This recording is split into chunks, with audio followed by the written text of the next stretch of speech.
आज के दिन ब्रह्मा जी ने भी जन्म लिया, जिनके ज्ञान के पूजन के बारे में जिनका बहुत महत्व है। गायत्री साधना से प्राप्त ज्ञान को उन्होंने आज के दिन ही 4 भागों में बांटा था।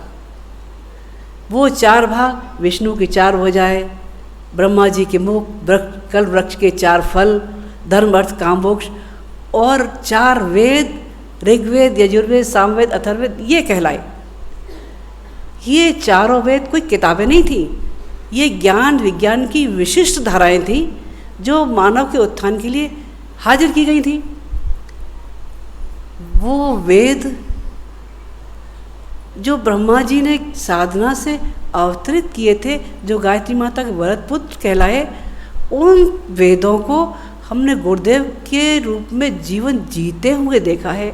वेद तो आपने साहित्य स्टॉल से लिए होंगे, लेकिन वो वेद जो जीवन में गुरुदेव ने उतारे, उसको साक्षात हमने देखा है।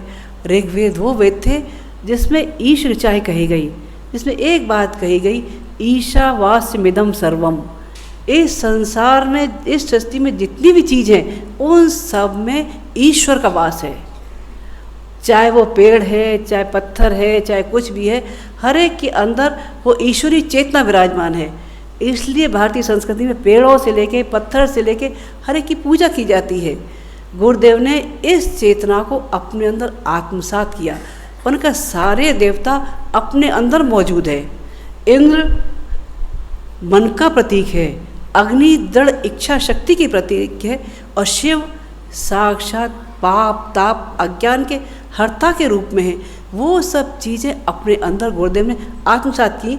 इसके लिए 24 लक्ष के महापुरुषों ही नहीं किए, बाकी कठिन साधनाएं भी की, खुद भी की और अपने बच्चों से भी कराई। आप लोग इस बात के साक्षी हैं, जो लोग पुराने हैं, अभी भी साधनाएं चलती हैं। ये गुरुदेव की बताई हुई साधना है। अगला वेद था सामवेद। वेद कहते हैं विशिष्ट ज्ञान को, साम गान को भी कहते हैं, संगीत को भी कहते हैं, और साम संवेदना को भी कहते हैं। साम की इस संवेदना को गुरुदेव ने अपने जीवन में जिया। संगीत में भावों को उभारने की अटूट शक्ति होती है, और भावों में भगवान बसा करते हैं। भावों की पराकाष्ठा का नाम है श्रद्धा, और विवेक की पराकाष्ठा का नाम है विश्वास।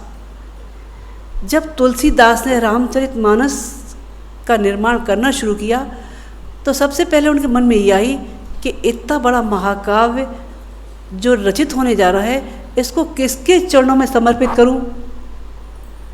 उन्होंने प्रार्थना की शंकर भगवान और माँ पार्वती की।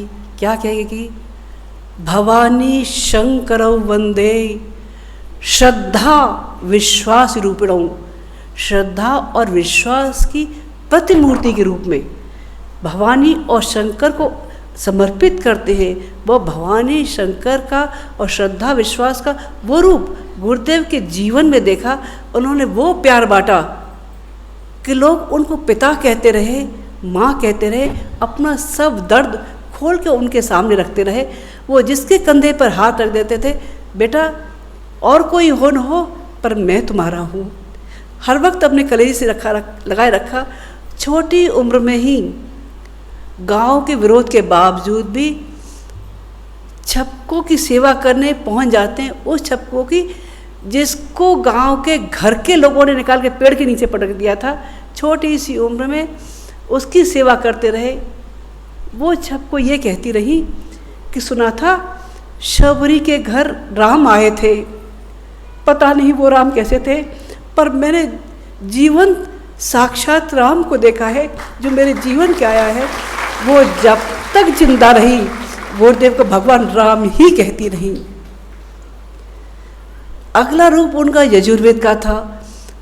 गायत्री उनके विचारों में थी, यज्ञ उनके कर्म में था। उन्होंने अपने सारे जीवन को एक यज्ञ में बना लिया, एक यज्ञ कुंड के रूप में उसको आकृति दे दी।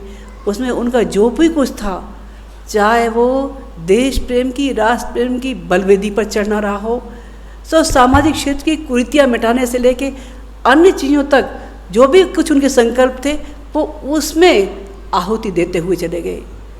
चाहे उनका समग्र ज्ञान का भंडार रहा हो, वो समाज के लिए अर्पित कर दिया।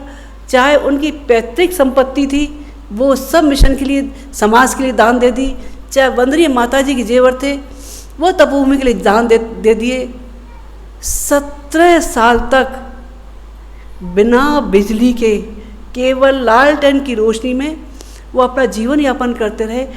अपना चिंतन, मनन, साधना, अपना लेखन, गर्मी, सर्दी, बारिश, बिना किसी की परवाह किए अपनी श्रद्धा को ये आंकते रहे, हमारी श्रद्धा कहीं कमज़ोर तो नहीं हो रही। हर पल ये कहते रहे, मेरा इष्ट, मेरा आराध्य वो नहीं जो चैन की बंसी बजाता है, मेरा इष्ट आराध्य वो है जिसके पास तन ढकने को कपड़ा नहीं है, जिसके बाल खुले हैं, वो दरिद्र नारायण मेरा देवता है। उसके चरणों में वो समर्पित रहे, वो करते रहे। हमारे YouTube चैनल शांति कुंज वीडियो गायत्री परिवार को सब्सक्राइब करें एवं बेल आइकन जरूर दबाएं ताकि गायत्री परिवार की विभिन्न गतिविधियों की जानकारी आपको मिलती रहे।